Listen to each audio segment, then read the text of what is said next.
The chandeliers inside the Metropolitan Grand burned like molten stars, so bright, so merciless, catching every shimmer, every flaw, every truth I had spent years pretending not to see.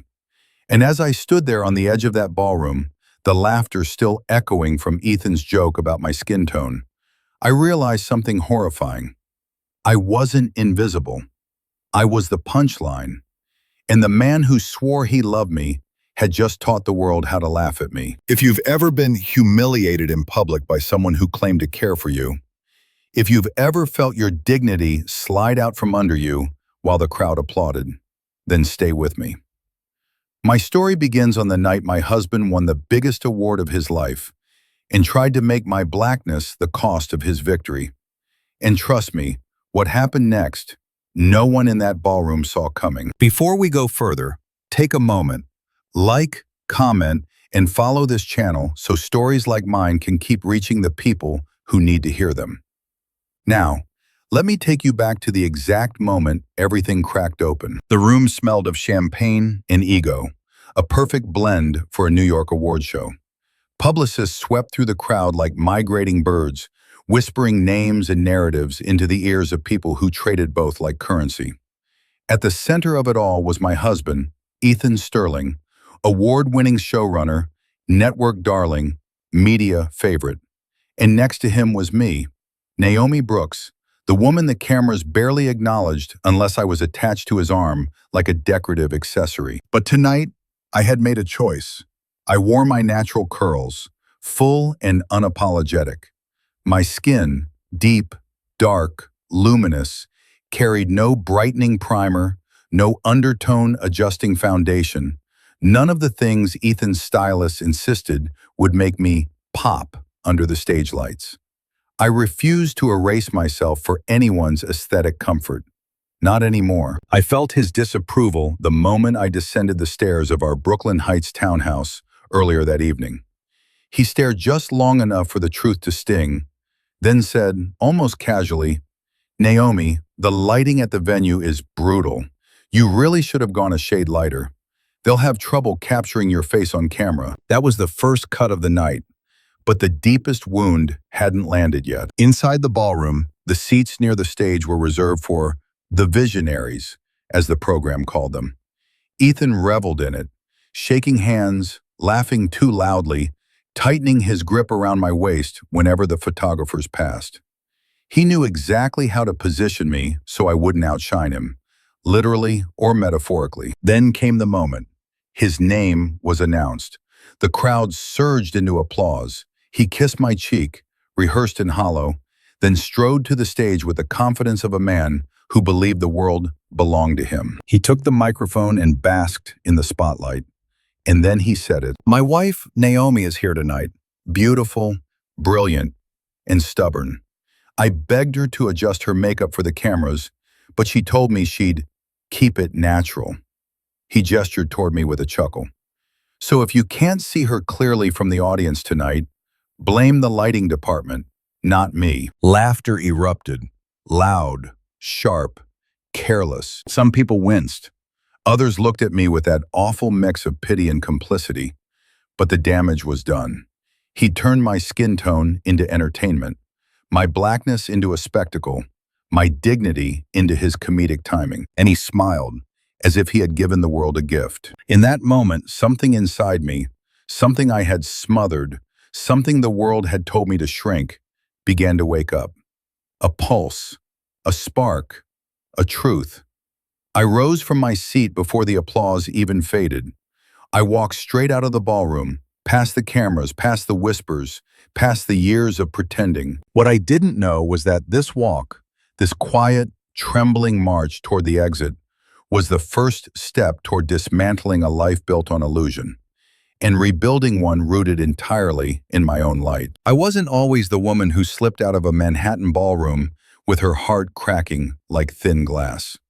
Before the lights, before the headlines, before Ethan Sterling ever spoke my name, there was a girl from Atlanta who believed she could write her way through any darkness. I grew up in a neighborhood where every porch held a story, and every story was worth listening to. My father, a high school history teacher with a preacher's voice, taught me that truth was something you fought for, not something you waited to be handed. My mother, a nurse who carried compassion like a second pulse, taught me how to survive the world without letting it harden me. And from both of them, I learned the kind of pride that can't be bought, the kind that says, your skin, your hair, your voice are not burdens to lighten. They are roots. But the world didn't always agree. By the time I was 12, I already understood that being a dark-skinned black girl came with an unspoken double curriculum. In school, I learned algebra and literature. Outside of it, I learned how to ignore the boys who said I'd be way prettier if I were lighter, the aunties who insisted sunscreen was a luxury I didn't need, the department store makeup counters that never carried a shade for me, but always had a polite smile ready to recommend something close enough. I didn't know how deeply those moments would coil inside me until much later. Still, I grew anyway. The pen became my refuge. I wrote poems on church bulletins, short stories on napkins, full scenes in composition notebooks stacked under my bed like secret spells. And when I earned a fellowship at a major network in New York City, I packed everything I owned into 2 suitcases and boarded a one-way flight north. New York felt like standing under a sky that had no ceiling. I moved into a rent-controlled apartment in Queens with a door that stuck in the winter and a view of the fire escape instead of the skyline. But I loved it. Every night the city hummed, and it felt like all that noise was cheering me on. I worked in a chaotic writer's room for a mid-tier cable drama, fetching coffees, fixing continuity errors, fighting to get my ideas heard over people who talked louder than their talent justified. And that's where I met him. Ethan Sterling walked into the room like a man who believed destiny should hold the door for him. He was 32, white, tall, with a kind of easy charisma that made executives lean forward when he spoke. He had the confidence of someone who'd never been punished for taking up space. His voice carried, his ideas carried, and somehow in the beginning, he made me believe mine carried too. He noticed me on the second day, really noticed.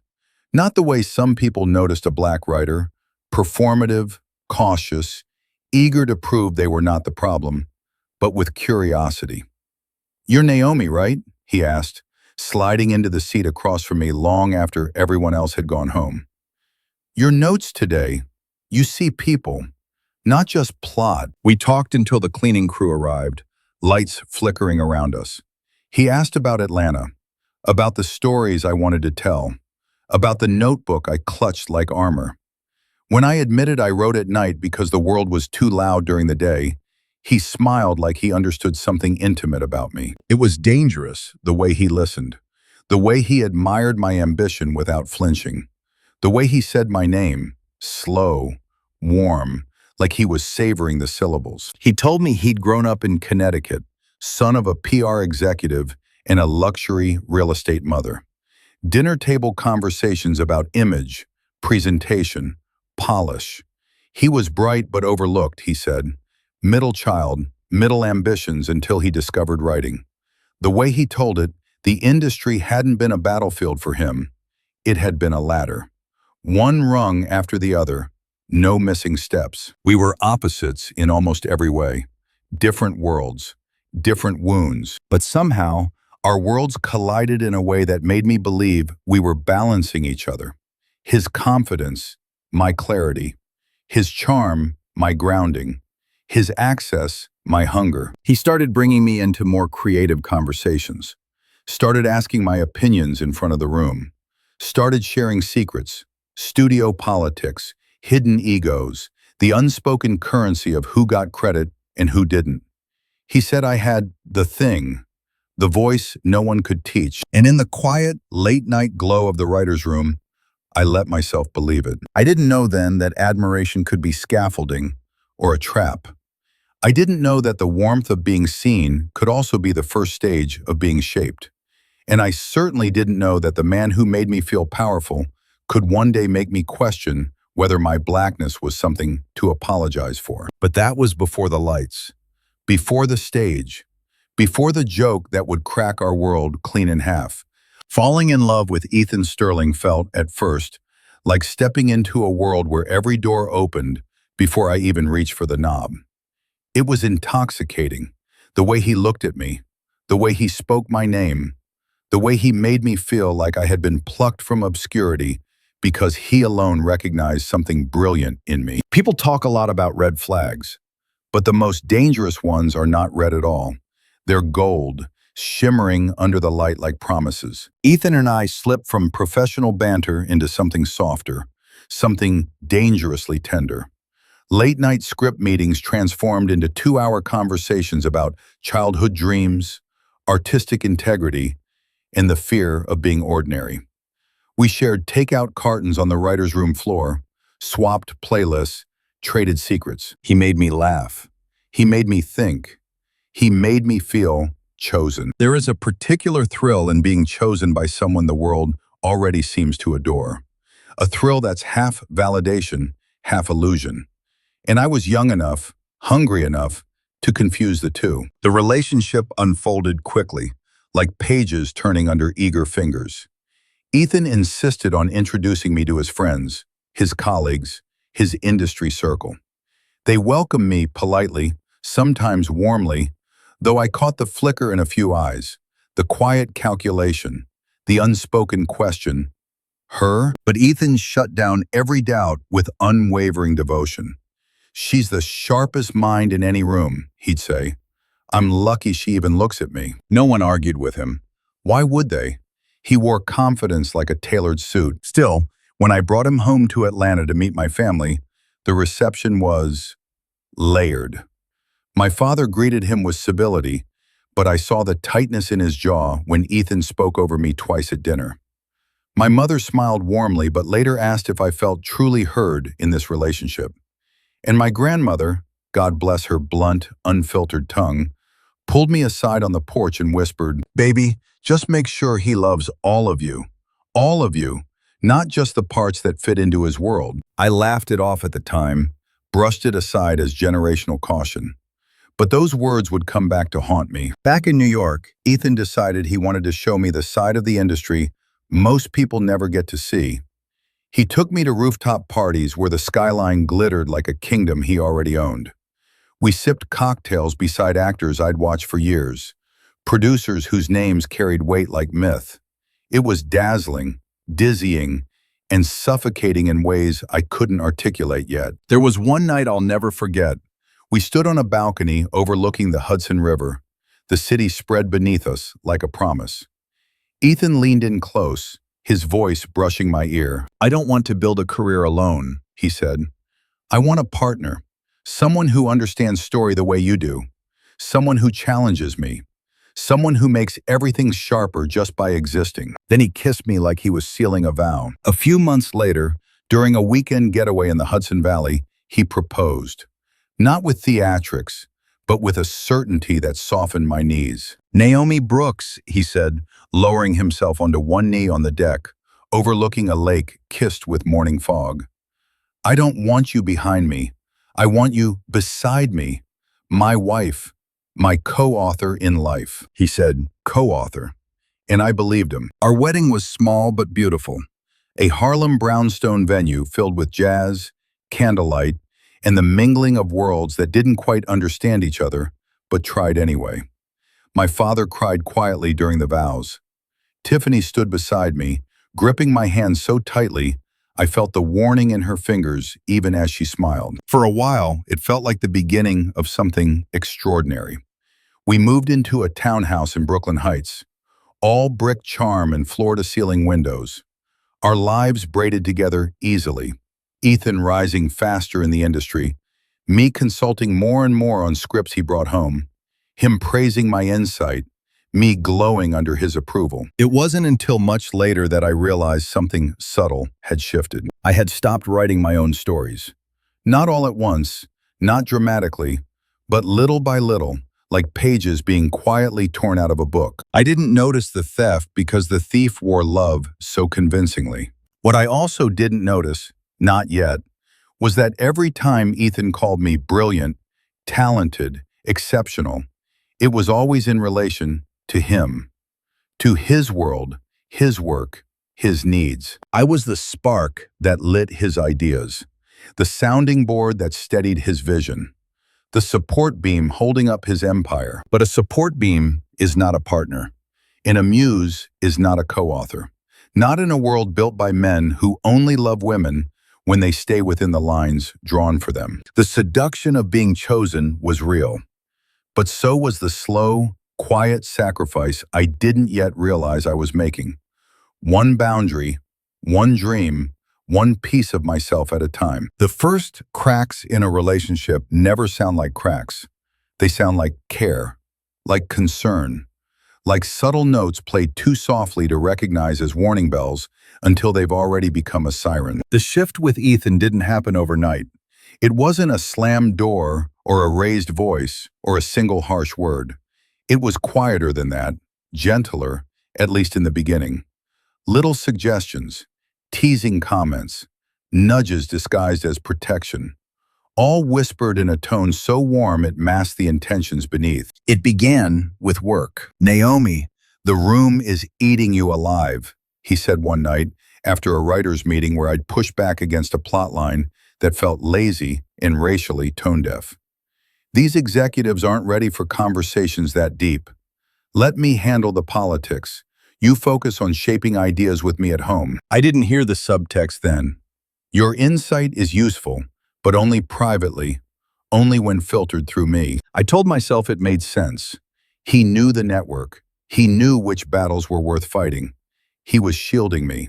Shielding, I later learned, is just a prettier word for sidelining. Soon, the comments about work blended into comments about me, my tone, my presence, my hair, my skin, the way I took up space. Not criticisms exactly, just refinements. "You're brilliant, babe, but sometimes you come on too strong in meetings. People get intimidated. I love your natural hair, I really do, but the industry can be rigid. Straightening it for big events might keep things simple. You know how harsh HD cameras are on deeper skin tones. A little brightening serum helps everything look balanced." Balanced. That word became his favorite, as if my blackness needed evening out, as if my existence required smoothing. Each comment slid off him effortlessly, coated in affection. Each comment lodged inside me, sharp and lingering. I began adjusting myself without even noticing, lowering my voice in discussions, sitting with better posture, choosing hairstyles he preferred for the occasion, avoiding bold lip colors because he said they were distracting on darker skin. None of this was demanded. That's the trick. Control delivered softly doesn't feel like control. It feels like guidance. My friends noticed before I did. Tiffany pulled me aside during a brunch in Harlem and stared at me for a long moment, concern tightening her features. "You're quieter," she said. "You listen more than you speak. That's not you." I laughed it off. "Work's been intense." "Is it work?" she asked. "Or him?" I didn't answer, because the truth was still forming, still fragile, still wrapped in too much hope to confront. Even my mother sensed something during a visit to New York. She watched Ethan interrupt me 3 times during dinner. Subtle, polite interruptions, the kind that come wrapped in charm. Later that night, after he stepped out to take a call, she touched my hand gently. "Baby," she said, "your light feels dimmer. Don't dim yourself to keep anyone comfortable, not even your husband." Her words landed like a hand pressing lightly against a bruise I didn't know I had. But I still wasn't ready to understand, not fully. I clung to the good moments. Ethan bringing home flowers just because, inviting me to give feedback on a script he was pitching, telling his colleagues that I had one of the sharpest story instincts in the business. The praise always came just in time, right when the self-doubt he planted began to take root. That's how erosion works. Not through earthquakes, through water dripping slowly over stone. And it wasn't just my confidence wearing away. It was my work. I stopped writing my own scripts, not intentionally, but gradually. My laptop gathered dust. My notebook stayed empty. Any creative energy I had left went into strengthening his stories, shaping his characters, elevating his vision. He told people I was his secret weapon. But I was starting to feel like a ghostwriter in my own life. The subtle erosion became obvious only in hindsight, like stepping back from a painting and realizing the colors had been fading for months.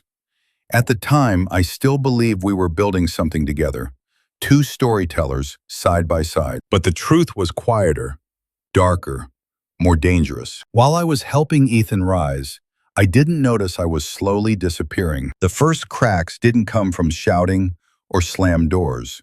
They came from silence. Heavy, strategic silence that settled between us like dust after a demolition. And though I couldn't see the ruins yet, I could feel them. Something was breaking. Something that used to feel warm. It started with my pitch. I had worked on it for months. A limited series about 3 generations of Black Southern women, rooted in truth, magic, and memory.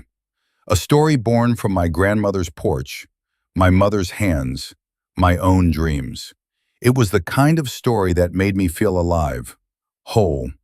When I finally got a meeting at a major streamer, thanks to my own networking, not Ethan's, I was nervous but ready. I practiced in front of the mirror, refining every beat. But when we walked into the conference room, Ethan arrived beside me like a co-pilot I never invited. He kept interrupting, smoothing my edges. What Naomi means is, what's so brilliant about our concept? This isn't just her vision, it's something we built together. I remember staring at him, trying not to blink too hard. When the executives later emailed, they praised Ethan's clarity, Ethan's leadership, Ethan's potential to shape this shared project. It wasn't shared. Not in origin, not in heart, not in soul. But they couldn't see me clearly, not through his shadow. That was the first crack. The second came at a dinner party in Tribeca, hosted by one of Ethan's industry friends. The kind of gathering where people wore outfits that cost more than my monthly rent in Queens, where every anecdote ended in a name drop. Someone brought up the recent controversy about colorism in casting decisions.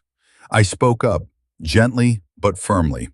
I said something about how the industry consistently places lighter-skinned women at the center and darker-skinned women at the margins, as if softness and desirability had a color temperature. Ethan cut in, smiling too wide. If Naomi starts on colorism, he joked, we'll be here all night.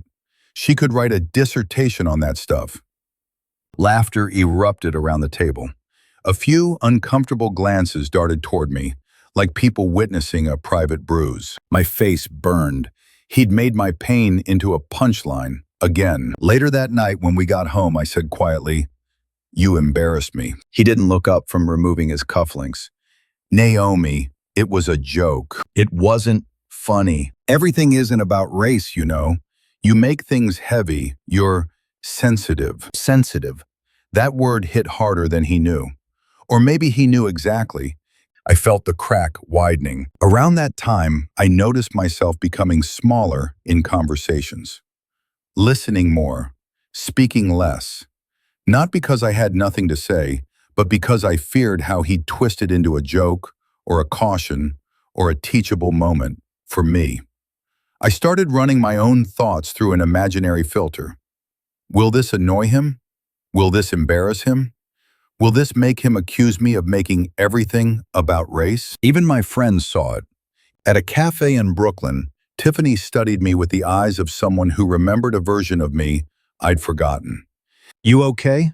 she asked. "Of course. Why?" "You're shrinking." I laughed, but it cracked in the middle. Then came the conversation with my parents. They visited for a weekend, filling our townhouse with the smell of peach cobbler and gospel playlists that made the neighbors raise their eyebrows.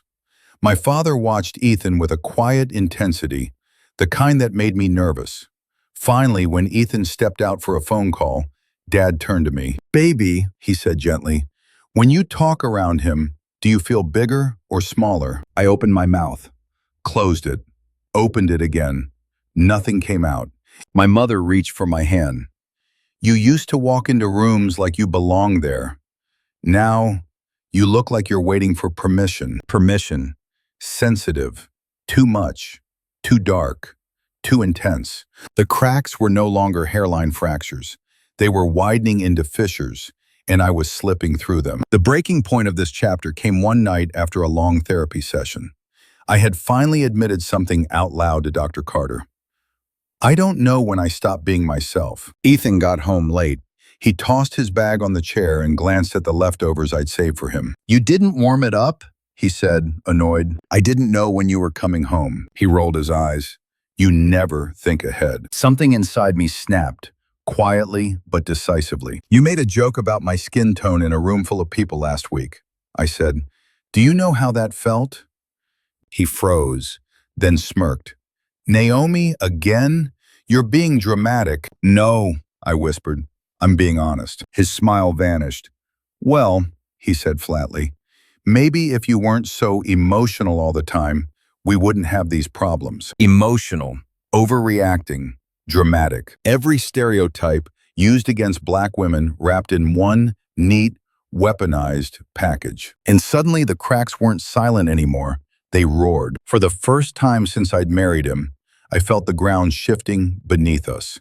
And I knew, with a deep ache in my chest, that if something didn't change soon, I was going to lose myself completely. Or, perhaps more truthfully, I already had. The nomination email came at 6:12 a.m., while the sky over Brooklyn was still bruised with dawn. I woke to the vibration of Ethan's phone rattling on the nightstand. He grabbed it like a lifeline, eyes scanning the screen, mouth breaking into a smile so wide it almost looked honest. "They did it," he whispered, more to himself than to me. "Naomi, they actually did it. I'm nominated." "For what?" I asked, voice thick with sleep. "Visionary Showrunner of the Year, the North American Television Academy." He sat up straighter, already somewhere else in his mind. "This is it. This changes everything." The words hung between us. Changes everything. For him, it meant bigger rooms, bigger budgets, bigger control. For me, I didn't realize yet what it would mean, but I would soon. Within days, our townhouse turned into a command center. Publicists, image consultants, stylists, branding strategists, they streamed in and out like a rotating cast. Ethan floated through it all with a glow I hadn't seen in months. Every conversation, every plan, every schedule revolved around one night, the gala. From the beginning, it was clear that I wasn't just his wife, I was part of the package. "We need to talk about your look," his publicist, a sharp woman named Kendra, said the first day she met me. She smiled, but her eyes were already calculating. "The photos will live forever, and we want you both to read as cohesive." Cohesive, Ethan repeated approvingly, like the word tasted good. Kendra flipped through a digital mood board on her tablet, all glossy examples. Actresses on carpets, wives in gowns, hair smoothed, skin glowing. I noticed something immediately. Almost every dark-skinned black woman on that board had one of two things: a slick-back wig or hair chemically straightened, and her skin, always edited several shades lighter than mine. "What are you thinking for the gala?" Kendra asked lightly. "For hair, I mean. I was going to wear my hair natural," I said. "Defined curls. It's how I feel most like myself." A brief silence. Barely a breath, but full of meaning. "It's beautiful," Kendra said quickly. "Of course, but the stage lighting can be unforgiving with texture, especially with deeper tones. Things can cast shadows. We just want you to pop." "Pop," Ethan echoed. "That's what I've been saying, Nay. You could try that straight blowout you did once. It photographed really well." I felt my jaw tighten. "My hair isn't a problem to be solved," I replied, too measured, too calm. Kendra's smile didn't falter. "Of course not. It's just about optimizing the image. The cameras are ruthless with contrast. If we soften the hair silhouette and brighten the complexion slightly—" "Brighten?" I caught the word like a stone. "A luminous foundation, maybe a slight tone-up serum," she said. "Not lighter, just more reflective. Trust me, it's standard." Standard. The way balanced had been standard. The way simple had been standard. The standard was always closer to whiteness. Later that night, Ethan sprawled on the couch, laptop open, reviewing a draft of his acceptance speech. I sat across from him, scrolling through emails from wardrobe stylists suggesting color palettes that don't overshadow the winner. "Can we talk about what Kendra said today?" I asked. He didn't look up. "About what?" "My hair, my skin, the lighting," he sighed, closing the laptop harder than necessary. "Naomi, not everything is an attack." "It's not about attack," I said. "It's about the way you all talk about me like a technical issue. My curls are a shadow problem. My skin is too dull to pop under lights. None of you say that to the white women. They don't have the same lighting challenges," he snapped. "You know that. This isn't personal. It's optics." "But it is personal," I whispered. "It's my body. It's my blackness." He rubbed his temples. "This is my career-defining moment. I need everything to look perfect. Why can't you just meet me halfway?" Meet him halfway. As if I hadn't spent years walking 3/4 of the way toward his comfort. At my next therapy session, I told Dr. Carter everything.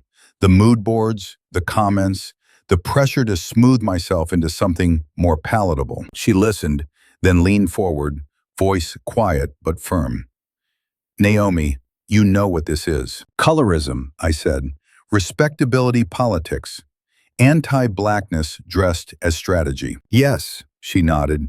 "But more specifically, it's the repetition of a lie you've heard your whole life, that your skin and hair need adjustment before you're worthy of being seen. I want you to hear me clearly. There is nothing wrong with your features. There is something very wrong with the lens." I felt tears sting my eyes. "So what do?" I asked. "If I refuse, I become the difficult wife who sabotaged her husband's big night. If I comply, I betray everything I've tried to unlearn about my own worth." "You set a boundary," she said, "and then you watch who respects it." The week of the gala, the pressure mounted.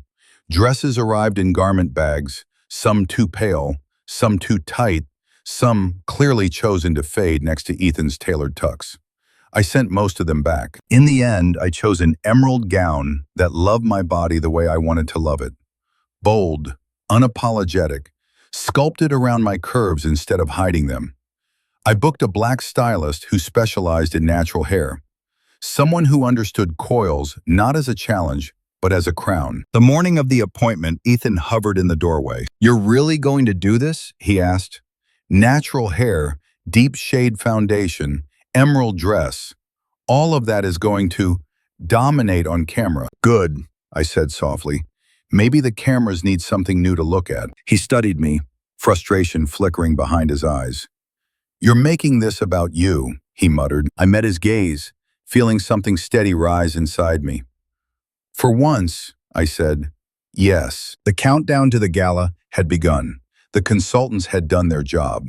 The tux was pressed, the speech polished, the schedule locked in. But what none of them accounted for, what Ethan could not foresee, was that the real story of that night wouldn't be the award he was desperate to claim. It would be the moment his carefully curated image collided with the one thing he couldn't control anymore. Me. The limo door opened to a wall of camera flashes that felt like lightning, bright, sudden, merciless.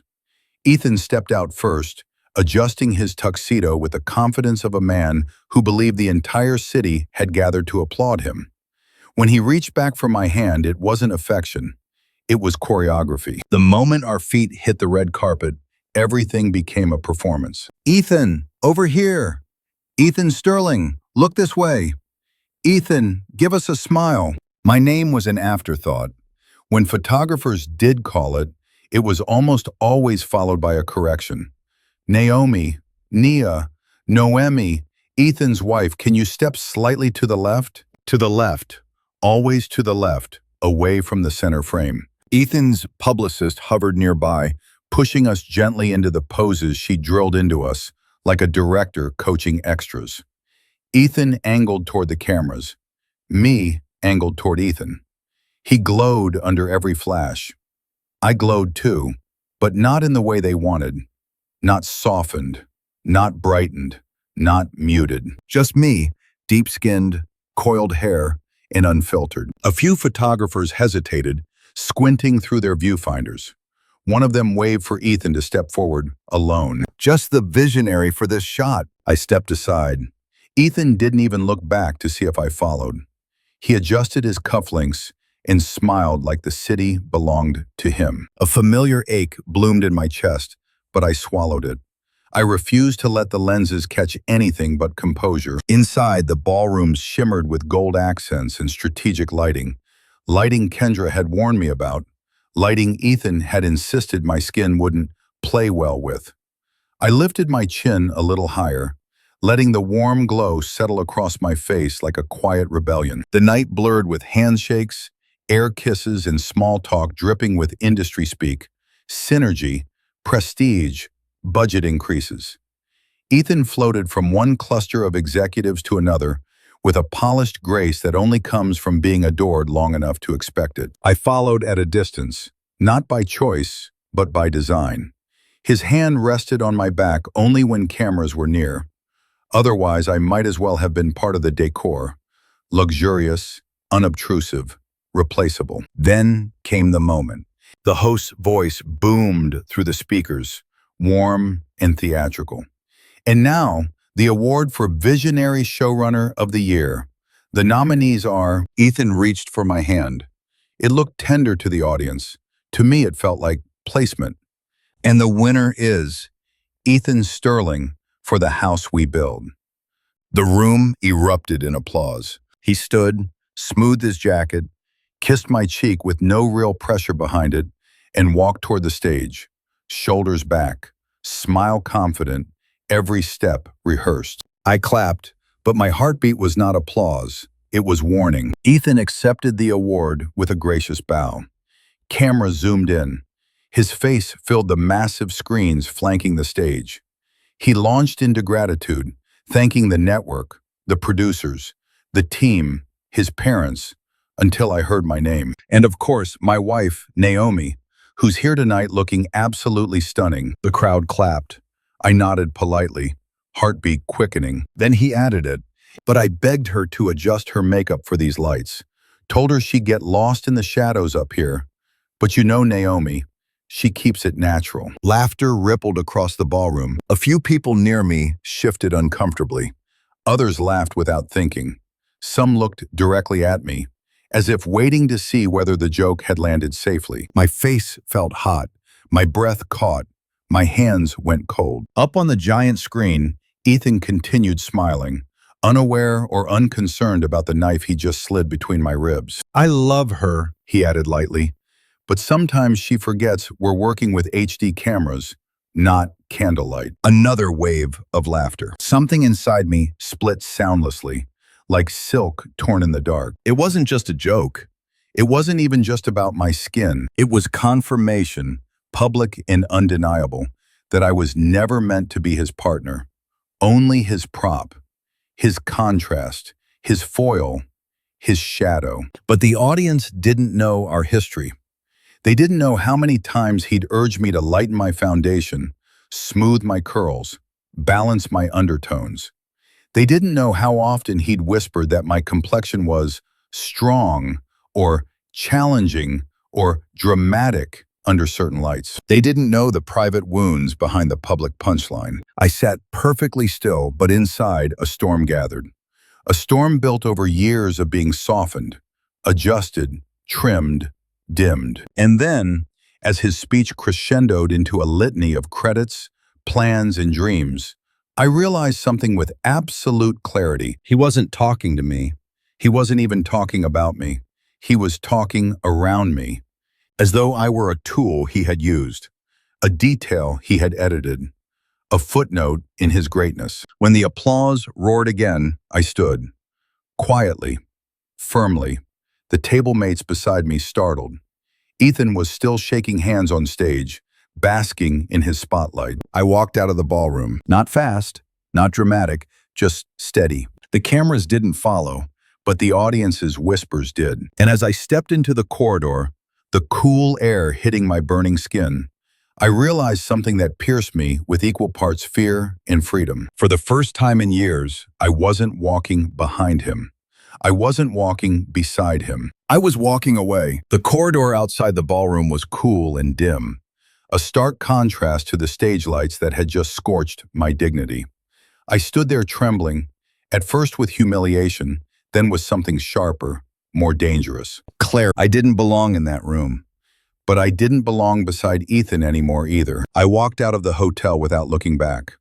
The doorman hailed a cab for me, and the moment I sank into the back seat, my breath finally broke free, ragged, shaky, laced with disbelief. The city blurred past the window. Neon signs, honking cars, late-night wanderers. Everything pulsed with life, and for a fleeting second, I wondered how I had ended up so far from my own. By the time the cab crossed the Brooklyn Bridge, my phone was vibrating nonstop. Calls, texts, missed notifications. Ethan's name lit up the screen again and again, but I stared at it with a strange calm. I wasn't ready to hear his voice. Not yet. Inside our townhouse, the silence felt louder than the ballroom applause. I kicked off my heels and stood barefoot in the living room, still in my emerald gown, still trying to catch up to what had happened. I opened the live stream replay.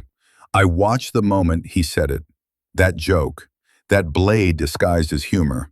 I watched the camera pan to my face. I saw the exact second the hurt found me, before I could hide it, before I could breathe it away. And something inside me whispered, "This is your life, if you stay." When Ethan finally came home, well past midnight, he didn't rush in with concern. He didn't run to find me. He stumbled through the door with the swagger of a man full on praise and champagne. "There you are," he said, tossing his award on the couch like a coat.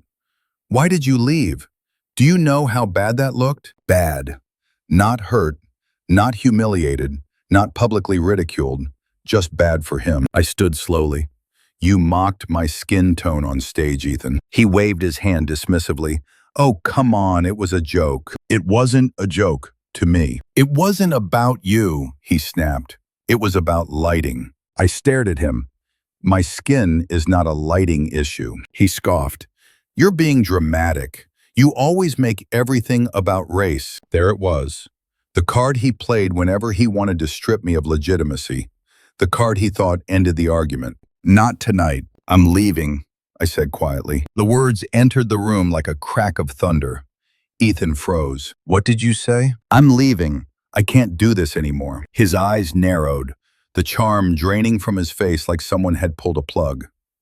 "Where exactly do you think you're going to go?" "I don't know," I whispered, "but anywhere is better than here." The shift in him was immediate. The hurt man vanished.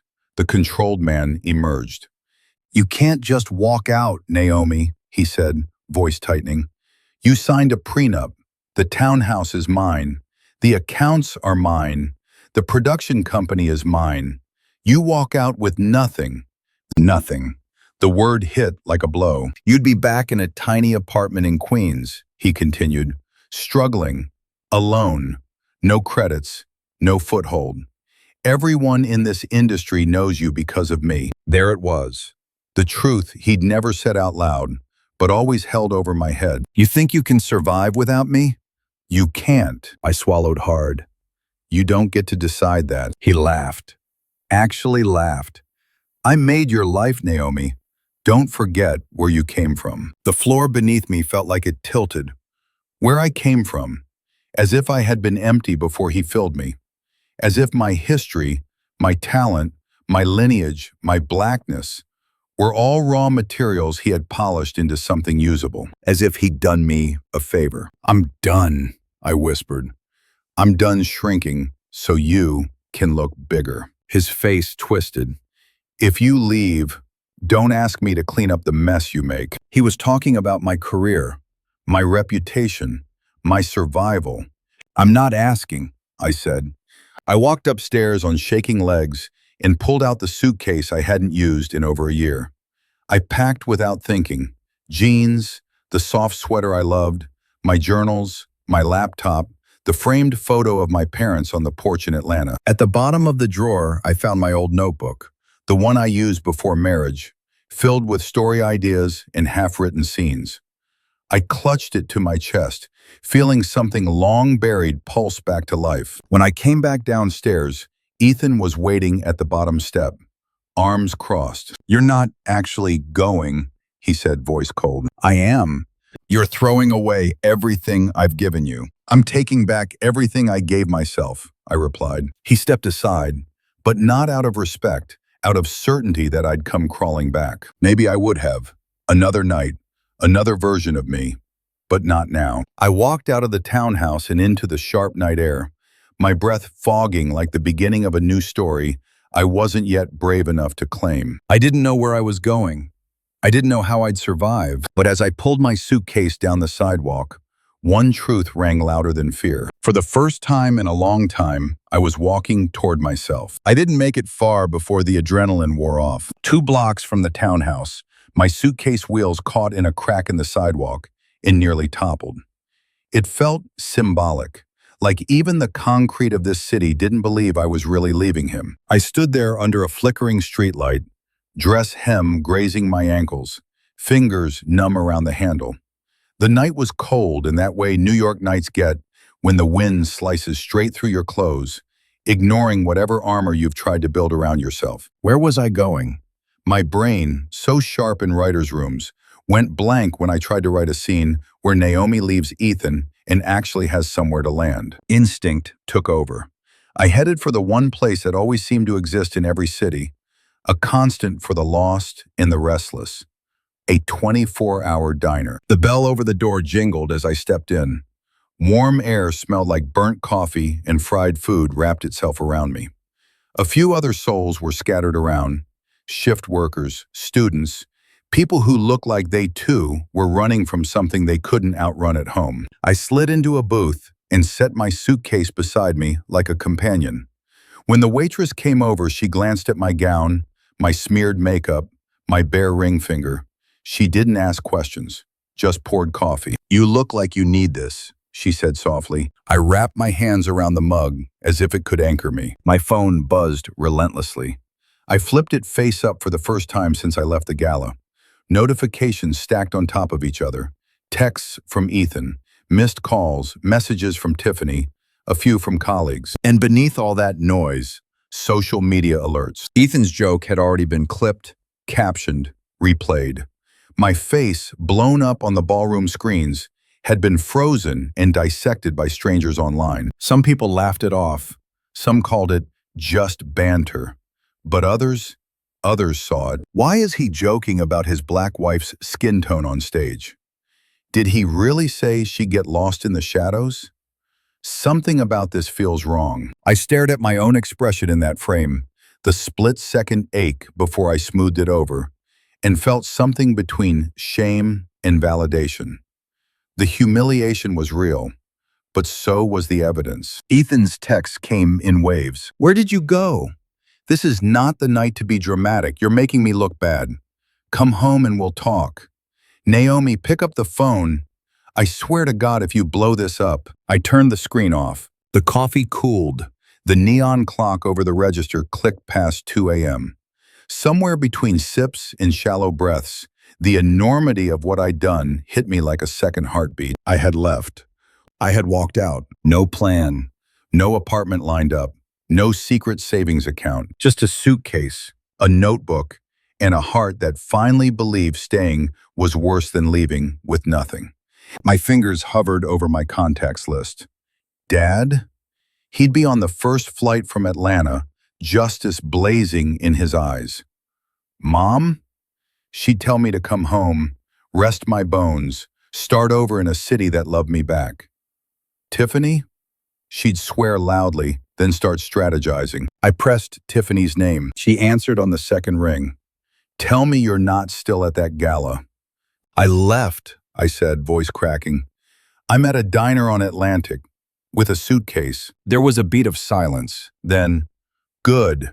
Text me the address. I'm coming. Tiff, it's late. I said I'm coming. 20 minutes later, the bell over the door jingled again. And there she was, hair in a messy bun, hoodie thrown over leggings, fury and concern fighting for space on her face. She slid into the booth, eyes scanning me like she was taking inventory of every bruise, visible and invisible. "What happened?" she asked. I told her everything. The joke, the fight, the threats, the prenup, the "you'll have nothing without me." By the time I finished, her hands were shaking around her mug. "I'm going to say something," she managed, "and I need you to hear it. Ethan is not just insecure, he's abusive. With your mind, your money, your image. This is not a bad patch. This is who he is." "I don't have anywhere to go," I said quietly. "He's right. The house, the accounts." "Stop," she cut in. "You have more than you think. You have me for starters, and there's someone else I want you to meet." I frowned. "Who?" "Ava Monroe." The name hit me like a jolt. Ava Monroe, Black showrunner legend, creator of a groundbreaking drama that had inspired me back in college. She'd mostly stepped back from the spotlight in recent years, but her influence lingered in every room I'd ever sat in. "You know her?" I whispered. "I've interviewed her a few times," Tiffany said. "She's particular about who she vouches for, but she reads people well, and she does not tolerate men like Ethan." I hesitated. "Tiff, I can't show up in front of someone like Ava Monroe like this." "Like what?" she challenged. "Like a woman who finally chose herself. That's exactly how you show up." 10 minutes later, Tiffany's fingers flew across her phone. "Ava, it's Tiff. I know it's late. I have a situation, a friend, a writer. Ethan Sterling's wife. She just left him. It's bad." There was a pause. My pulse matched the blinking dots on the screen. "Bring her to my Harlem loft tonight." Tiffany looked up.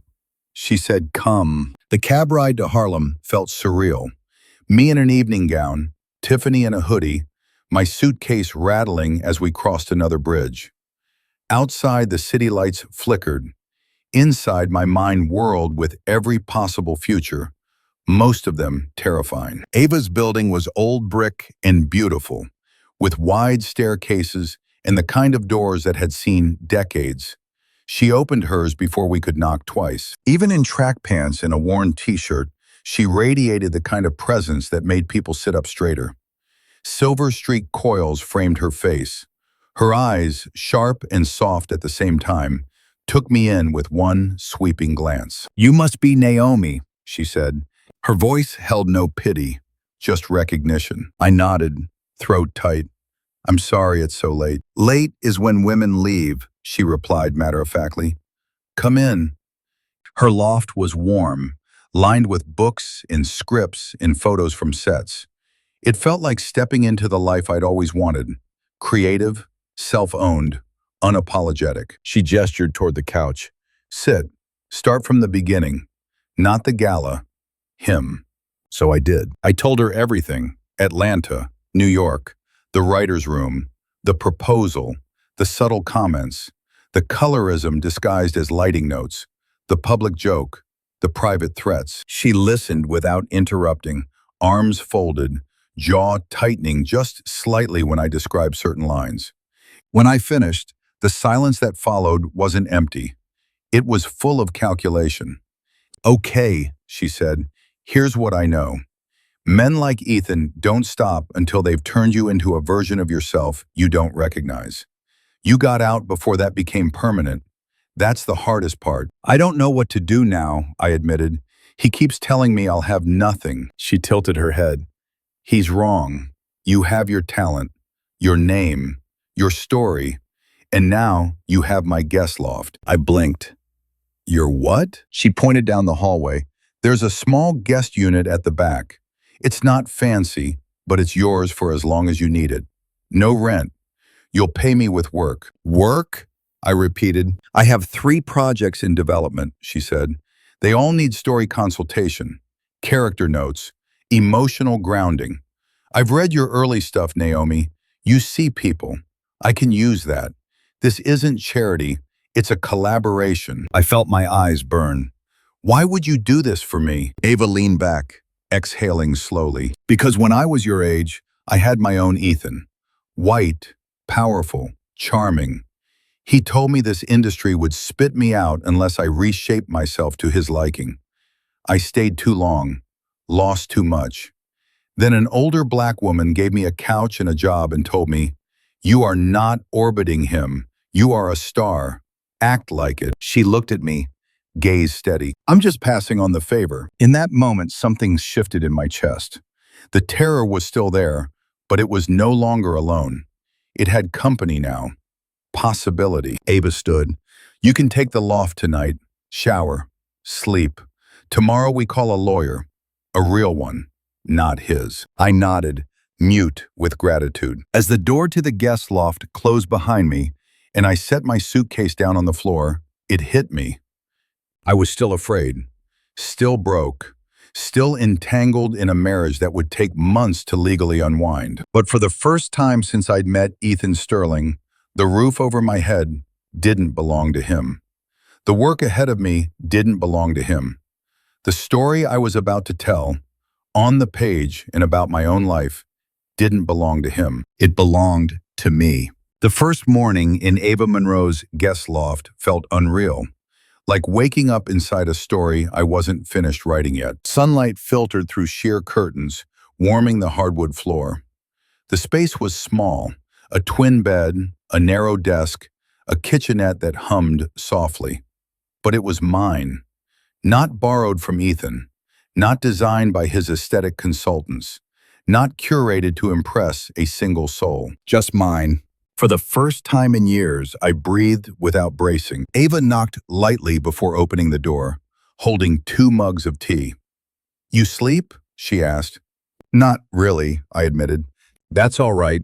Rest comes later. Today you need to anchor your truth." I blinked.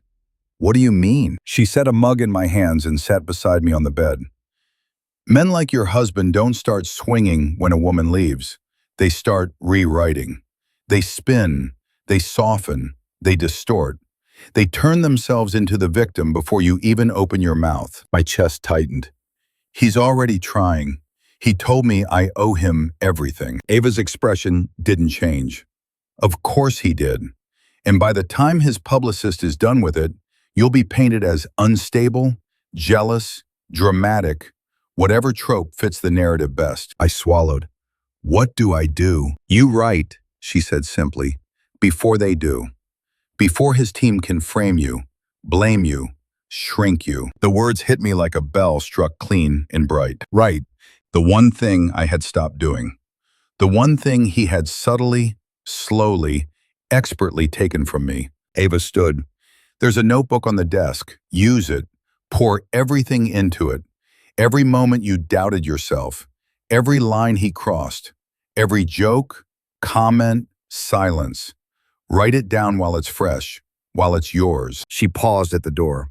"Make a record of the truth before anyone else gets a chance to fictionalize it." When she left, the room felt heavier and lighter at the same time. I sat at the desk, flipped open the notebook, and stared at the blank page. For a moment, I was terrified. The page looked like judgment, like exposure, like the start of something irreversible. Then I wrote 3 words. He said nothing. It was the moment I returned from the pitch meeting he hijacked. How I had waited for him to acknowledge what he'd done, and he hadn't. A small moment, almost forgettable, but writing it made something inside me unlock. I kept going. He joked about my curls. He told me to brighten my skin. He called me sensitive. He called me dramatic. He said I'd be nothing without him. He mocked me on stage in front of the world. Sentences became paragraphs. Paragraphs became pages. Memories I had buried began surfacing, not as foggy impressions, but as sharp snapshots. The night he suggested I tone down my natural hair before meeting his agent. The morning he said my skin was too deep for editorial lighting. The dinner where he cut me off every time I spoke about racial tropes. The writer's room where he claimed my ideas as his own. The text he sent telling me not to be too political in front of executives. The way he introduced me only as my wife, never by name or profession.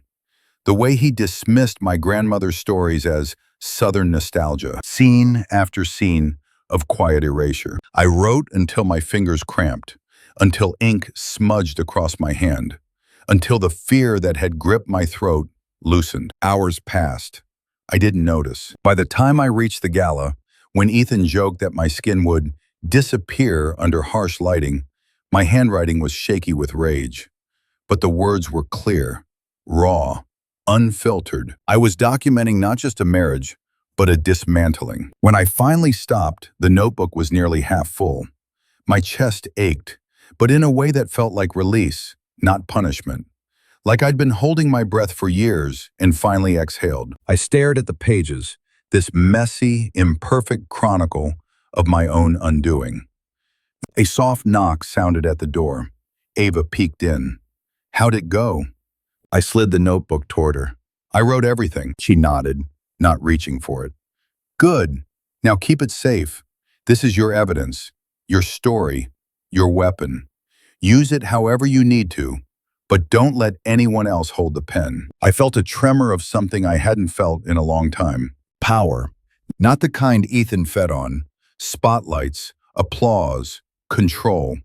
This was quieter, deeper, the kind that comes from truth. Ava sat beside me. "There's one more thing. A writer I trust is doing a long-form piece on women in the industry. If you ever decide to tell your story publicly, she'll do it right." My breath caught. "I don't know if I'm ready." "You're not," Ava said. "No one ever is. But you are ready to stop being silent. And that's enough." Silence. It had been my prison. Writing was the first key. Later that evening, as I reread the pages, something dawned on me. This wasn't just a record. It was the first chapter of reclaiming myself. For years, Ethan had been the narrator of my life. Tonight, with each line I scribbled onto paper, I took the voice back. And once a woman starts hearing her own voice again, it becomes very, very hard for anyone to silence her. The article wasn't supposed to be explosive. That's what Rachel Kim said the first time we met in a quiet Harlem cafe, her recorder between us like a small, humming witness. Ava had connected us, but it was Rachel who earned my trust. She didn't prod. She didn't sensationalize. She asked the kind of questions that made me feel like someone was finally listening without an agenda. "Tell me what it felt like," she said. "Not prove it, not justify it, just tell me." So I did. Hours passed. I emptied years of quiet humiliation onto her recorder. Every subtle dig, every whispered correction, every joke, every time Ethan tried to sand down my edges until I barely recognized my own silhouette. When we finished, she said one thing: "I'm going to handle your story with care." And she did. The piece went live early on a Tuesday, published on one of the most respected long-form platforms in the industry. The headline read, "In the Shadows of Success, one black woman's story of being diminished behind a Hollywood darling." My hands trembled as I clicked the link. The photo accompanying the article wasn't glamorous. It was me, in Ava's loft, natural hair, no makeup, wrapped in an oversized sweater, staring out a window. Not broken, not dramatic, just real. Rachel had written the truth with surgical precision and emotional intelligence. She didn't frame me as a victim. She framed me as a woman who had been slowly erased, and who finally walked out of the frame on her own terms. Within an hour, my phone was vibrating nonstop. By noon, it felt like the entire internet was shaking. At first, the messages were whispers. "I see you. This happened to me too. Thank you for saying this out loud." Then came the roar. "I am Naomi." It appeared quietly at first. One tweet from a black woman in Texas. I've lived every word of that article. Hashtag I am Naomi. Then another. And another. Soon the hashtag was everywhere. Women from every corner of the country, every field, every industry sharing their experiences of being belittled by partners who claimed to support them. Stories of jokes that cut deeper than arguments. Stories of dreams dimmed to keep someone else comfortable. Stories of women told they were too much, too sensitive, too loud, too black, too ambitious. The movement wasn't rage. It wasn't chaos. It was a collective exhale. For the first time in hours, I closed my laptop and pressed my palms hard against my eyes. Not to stop crying, this time to keep from being overwhelmed by the magnitude of it all. People weren't just seeing me, they were seeing themselves in me. But as the love surged, the backlash snapped back just as fiercely. Ethan's supporters flooded the comments with predictable lines. She's exaggerating. She's bitter he succeeded without her. This is a hit piece. He praised her for years. Now suddenly she's accusing him? Seems like someone wants attention. His publicist released a statement. Ethan Sterling is heartbroken that private marital struggles have been misrepresented publicly. He remains committed to supporting his wife's healing. Healing. As if I were the broken one. As if he hadn't cracked me open for years. Then came the real blow. A rumor, clearly planted by someone in his camp, spread through the industry press. Sources suggest Naomi Brooks has been struggling emotionally for months. That word again. Emotionally. A code word. A narrative I had seen used to silence countless black women whose anger was justified, whose hurt was real. Ava called me immediately. Do not read the comments, she said, and do not respond to the smear. We're countering this strategically. But I already knew Ethan's playbook. He would twist. He would charm. He would drape himself in victimhood like a bespoke suit. Still, the hashtag kept growing, louder than his PR machine. A trending post read, "Every time a woman tells the truth about a man with power, he calls her unstable. We see the pattern. Hashtag I am Naomi." Another, "She didn't destroy his career. He destroyed her confidence. Big difference. Hashtag I am Naomi." As I scrolled, my chest tightened, not with fear, but with a strange, humbling grief. Millions of people were reading the most painful parts of my life. Millions were debating, dissecting, deciding whether I was believable. But then I saw a message that made me stop breathing for a moment. From Ava, a screenshot. Lena Rivera, the head of original content at TitanStream, the biggest streaming platform in the country, had shared the article. Her caption, "Authenticity matters. This story matters. Naomi Brooks, the industry owes you space. Hashtag I am Naomi." Space. That was the word I hadn't had in years. The word Ethan had stolen from me, inch by inch. The word that felt like oxygen now. Later that night, a message landed in my inbox from a name I hadn't expected. David Rourke, the renowned producer behind a series that had shaped my entire sense of storytelling. His email was short, almost surgical. "Naomi, I read the article. If you're free tomorrow, I'd like to discuss working together. My assistant will send details. DR." I stared at the screen until it blurred. Everything was changing. The love, the hate, the calls, the opportunities, the noise. But amid the chaos, one truth anchored me. Ethan could spin the story in every direction, call me unstable, ungrateful, dramatic, emotional, but he could no longer erase me. Not now. Not with thousands of women echoing my name across the internet. I wasn't shrinking anymore. The world, for once, wasn't asking me to be small. It was asking me to speak. The morning after the article went viral, I woke up to an inbox that looked unreal, like some alternate universe had cracked open overnight and spilled opportunity onto my screen. Producers, showrunners, executives, actors, writers I had admired in silence for years. Women who had clawed their way up and refused to apologize for taking space. All of them reaching out. All of them saying in one form or another, "We see you. We want to work with you." For a moment, I just stood in Ava's guest loft, phone in hand, tears slipping down my cheeks. Not because I felt triumphant, but because I felt seen for the first time in years, without having to shrink, soften, or modify a single part of myself. Ava knocked on the door, holding 2 mugs of coffee. When she saw my face, she smiled, slow and knowing. "Let me guess," she said. "Your inbox is full." "Flooded," I whispered. She set a mug beside me. "Good. Now we sort." Ava didn't swoop in and fix my career. She didn't grab the reins or impose her own vision. Instead, she pulled out a notebook and sat beside me like a mentor who respected the woman seated next to her. Not a wounded bird, not a charity case, but a storyteller rising from ash. What kind of work do you want to do? She asked. The question shook me. No one had asked me that in years. Not Ethan, not his team, not even myself. I had spent so long trimming myself to fit into his world that I had forgotten I could build my own. Stories about truth, I said finally. About women who put themselves back together.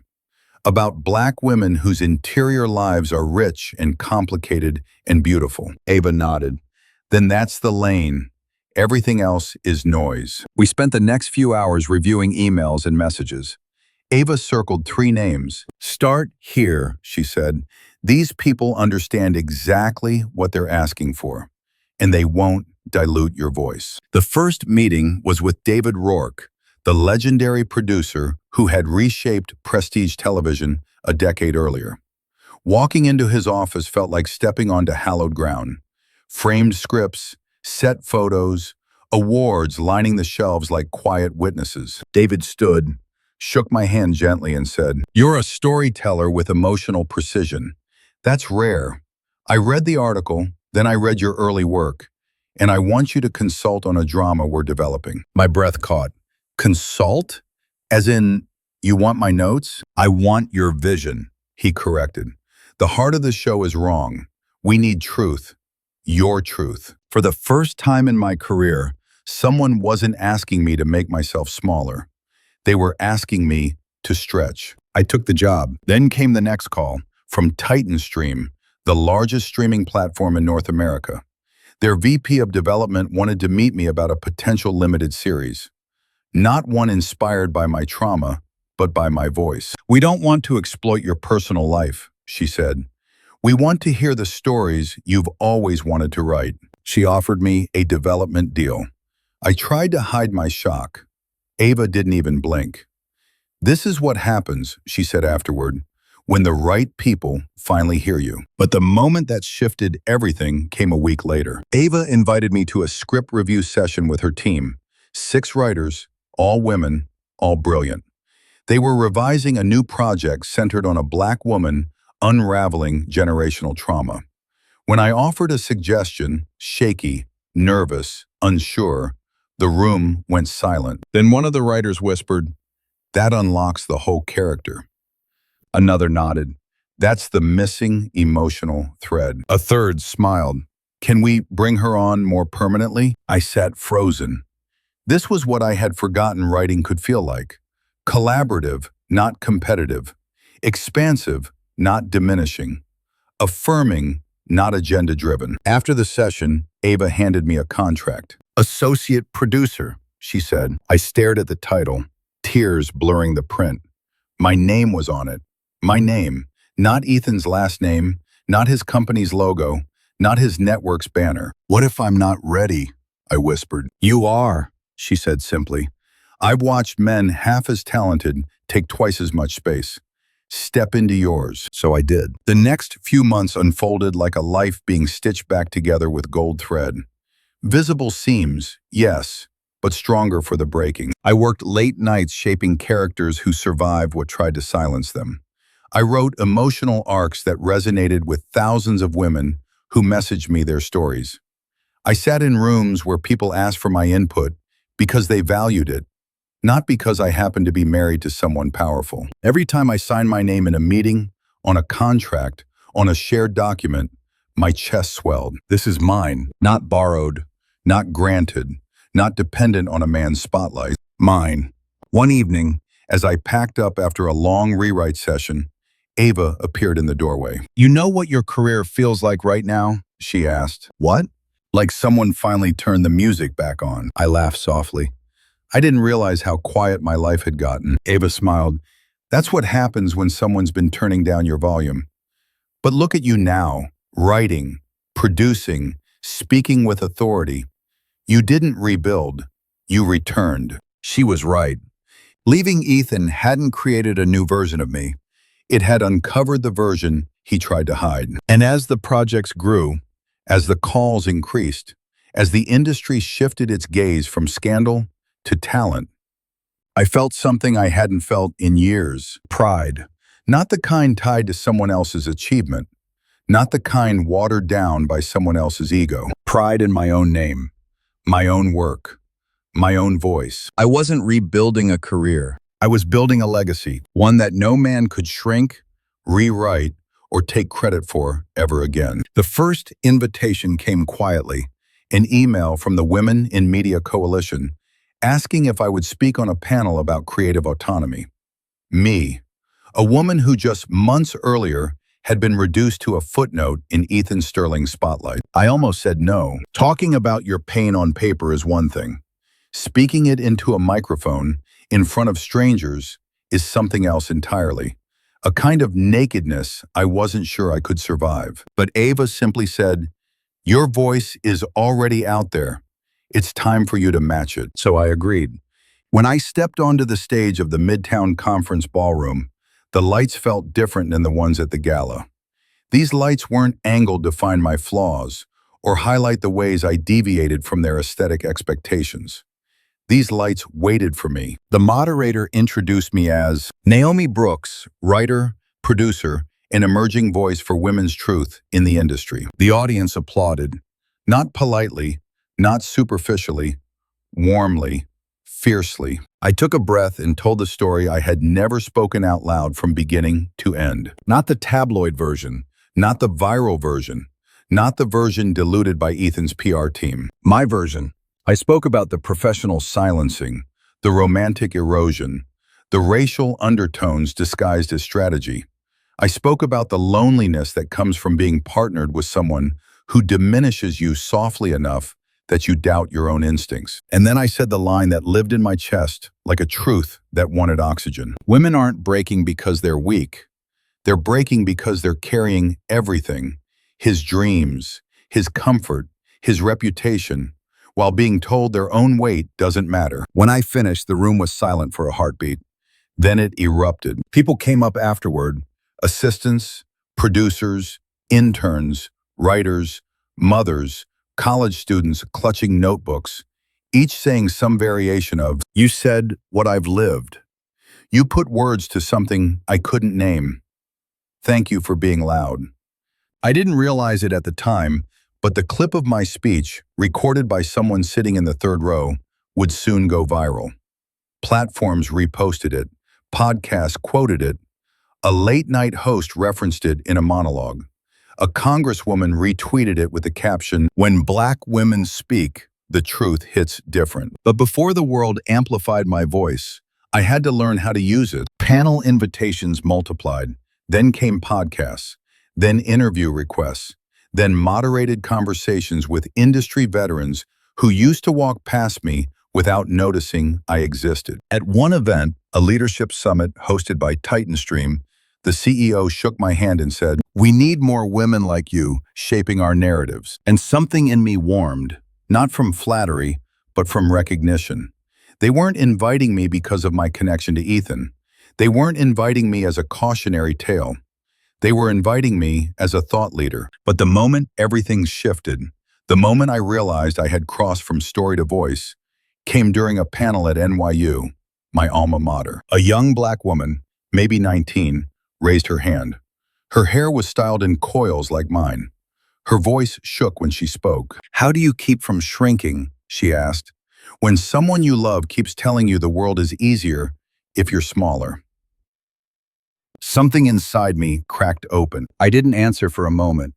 I looked at her, really looked, saw myself in her face, saw every woman who had ever dimmed her shine to keep a man comfortable, saw every daughter taught that strength should be quiet, saw every creative told her voice was too political, too emotional, too much. I leaned forward. "You don't keep from shrinking," I said softly. "You notice that you already have. And then you grow anyway." Her eyes filled with tears. Mine did too. After the event, she found me in the hallway. "Your article saved me," she whispered. "I left someone because of you." She hugged me, arms trembling. That night, I sat in the back of a yellow cab with the city lights blurring past and realized something profound. I wasn't just telling my story anymore. I was shaping the stories women told themselves. The media caught on quickly. Features shifted from the scandal to the transformation. From silence to spotlight, how Naomi Brooks found her voice. The new blueprint for creative autonomy, a conversation with Naomi Brooks. She walked out of a gala and into her power. And somewhere along the way, I stopped feeling like an imposter. Stopped doubting the stages I stood on. Stopped apologizing for taking up air. My voice no longer trembled. It resonated. The more I spoke, the more grounded I became. Because the truth was no longer a burden. It was a bridge. A bridge for women who had been whispered over, joked about, dismissed, replaced, blamed, shamed, softened. A bridge for the woman I used to be. I wasn't healed. Not completely. Healing isn't a linear story. It's a spiral. But I was certain of one thing. I was no longer the woman waiting to be chosen. I was the woman choosing herself. And women who choose themselves become impossible to silence. The writer's room for Roots of Her opened on a rainy Monday in late fall. A dozen of us gathered around a long oak table, women of every shade, background, and age. Some seasoned, some new, all hungry to build a story that felt like truth, rather than entertainment disguised as authenticity. This was the show Titanstream had given me the green light to develop. A limited drama about 3 generations of Black women reclaiming their power after years of being silenced in their own families, communities, and relationships. It wasn't my story, but it carried my fingerprints everywhere. When I walked into that room as creator and showrunner, I expected to feel like an imposter again. Expected the old panic to tighten in my chest. The old doubts to whisper that I didn't belong. But something was different now. Maybe it was the months of speaking publicly. Maybe it was Ava's unwavering mentorship. Maybe it was the teams who had trusted my notes, my instincts, my leadership. Or maybe I was finally standing inside a life I'd always been capable of building. The writer's room started slowly, as they always do. We tore into ideas, built character arcs, debated motivations, laughed until someone cried, and cried until someone laughed. Some days we made progress. Some days we left with nothing but frustration and a half-eaten pizza. But every day, I led. Not perfectly. There were stumbles, missed beats, moments where the weight of responsibility pressed hard on my shoulders. But I led, and the room trusted me. One afternoon, after an especially tense debate about how to portray the grandmother character's quiet resilience, our youngest staff writer said, "I just want to thank you, Naomi. You built a room where our voices matter." The other writers murmured in agreement. I swallowed hard, because that was all I had ever wanted. A space where no one had to shrink. Weeks turned into months.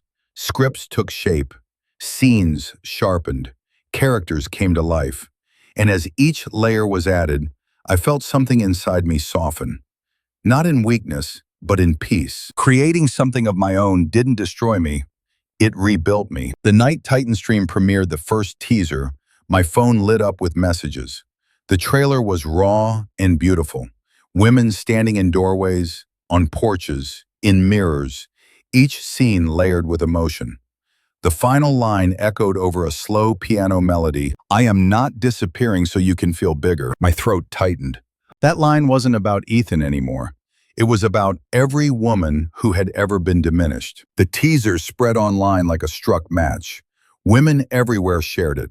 Mothers, students, activists, creatives, office workers, women who had never spoken their pain aloud but recognized themselves instantly. Even people in the industry, some who had never dared speak against Ethan, began praising the project.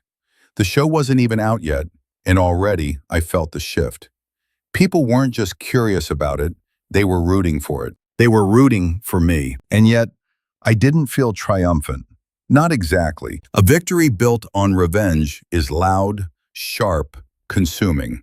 A victory built on healing is quiet, tender, soft. Mine was the latter. The soft victory arrived quietly one morning as I sat with Ava in her garden, sipping tea while sunrise washed the sky in watercolor shades. She watched me with her sharp, assessing gaze. "You're different," she said. "How?" "You're not fighting anymore. You're building." I smiled. She was right. There was no bitterness left in my bones. No urge to prove Ethan wrong. No desire to hear his name echo in the same rooms as mine. He wasn't part of the story anymore. Not even the villain. Just a chapter I had already closed. The real victory wasn't that roots of her existed. It was that I existed again. As a creator, a leader, a woman who decided her voice mattered. That's when the email came. Subject: Sundance, official selection. I read it 3 times. The film I'd co-written, Unbound, the one based loosely on the early stages of my journey, had been accepted into the festival. And not just accepted, it was scheduled for their opening week, the coveted slot reserved for films that sparked cultural conversations. I showed Ava. She smiled in that slow, satisfied way of hers. "Soft victory," she said. "Soft?" I laughed. "This feels pretty big." "Oh, it's big," she agreed. "But it's soft because you didn't take anything from anyone. You didn't crush Ethan. You didn't burn down bridges. You simply rose higher. A soft victory. The kind that doesn't need applause to be real." Weeks later, I stood behind the monitor on set for Roots of Her as the cameras rolled on a pivotal scene. The lead actress, brilliant, fierce, spoke the words I had written in the quiet of Ava's loft, when I still doubted everything. "I am reclaiming the parts of me you said were too heavy. I am not your shadow. I am my own light." When the director called cut, the crew was silent for a moment, stilled not by shock, but by recognition. A production assistant whispered, "That line, that's me." And in that moment, I felt it fully. This wasn't just a show. It was a mirror, a map, a truth someone needed. My truth, their truth, our truth. And through that truth, I found something Ethan never wanted me to have. Not validation, not praise, not revenge, wholeness. The kind that lasts. The chandeliers at the Metropolitan Grand glittered above me again. But this time, they didn't feel like interrogation lamps. They felt like candles on a cake I had lit for myself. The carpet was the same deep red. The cameras were just as hungry. The air just as thick with perfume and ego. But everything was different, because this time, I wasn't here as someone's +1. I was here as the guest of honor. "Naomi, over here. Naomi, look this way." The photographers called my name first now. Not Ethan's wife. Not his +1. Not step a little to the left. Just Naomi. My stylist had asked what look I wanted for tonight. I'd answered without hesitation. My hair in its full, natural coils. My skin deep and luminous. My dress the color of midnight and emerald threaded together. Soft, powerful, uncompromising. No brightening serums, no tone-up foundations. When the flashes hit my face, I didn't brace anymore. I let them. Somewhere behind me, a giant poster displayed the reason I was here. Roots of Her, the series I created. The one people now called a love letter to women who decided they would never disappear again. It had swept critics' lists, sparked think pieces, and ignited quiet revolutions in living rooms, group chats, and therapy offices across the country. Tonight, the North American Television Academy was giving me the Vanguard Award for transformative storytelling. A year ago, my husband stood on this stage and made a joke about my skin tone. A year ago, I walked out of this ballroom and into the unknown. Tonight, I was walking back in, but not to reclaim the room, to claim myself. Inside, the ballroom shimmered in gold, just like that first night. The tables near the front were reserved for visionaries again, but I wasn't seated on someone else's ticket this time. My name was printed on the placard at the center of our table. Naomi Brooks, creator/showrunner. Around me sat my writers, my producers, my cast, the women whose work had braided itself with mine, each of them carrying and amplifying a piece of the truth we had built together. Ava was there too, elegant and calm, watching everything with a quiet pride she didn't bother to hide.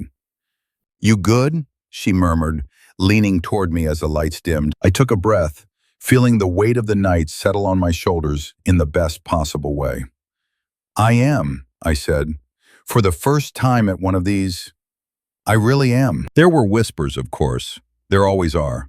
Some people watched me with genuine admiration, some with curiosity, and a few with discomfort. It's hard to see a woman you once dismissed sitting calmly at the center of her own orbit. And then, inevitably, I felt it.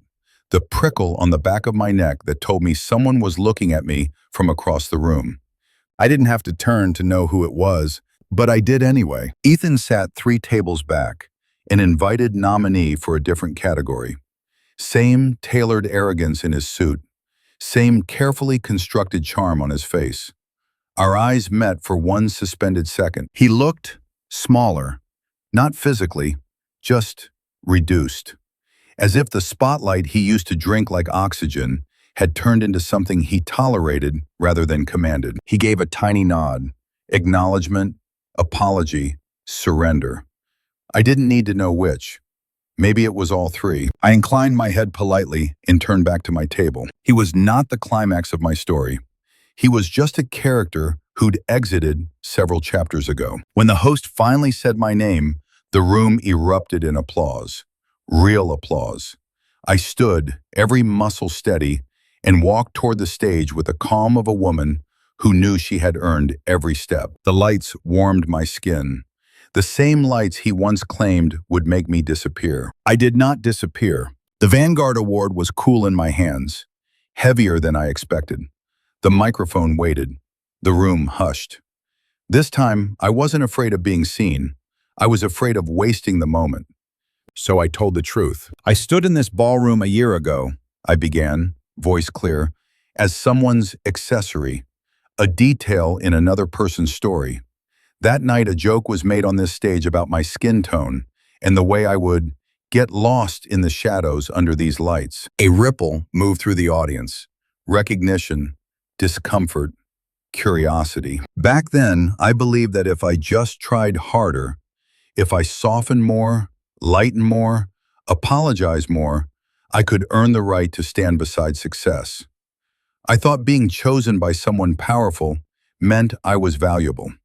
I let the silence stretch, then smiled. I was wrong. A low hum moved through the room. What I have learned, I continued, is that there is no amount of shrinking that will satisfy someone who needs you small to feel big. There is no makeup that can brighten a soul that's being dimmed to keep another comfortable. And there is no accolade worth more than the ability to look in the mirror and actually recognize yourself. Faces watched me.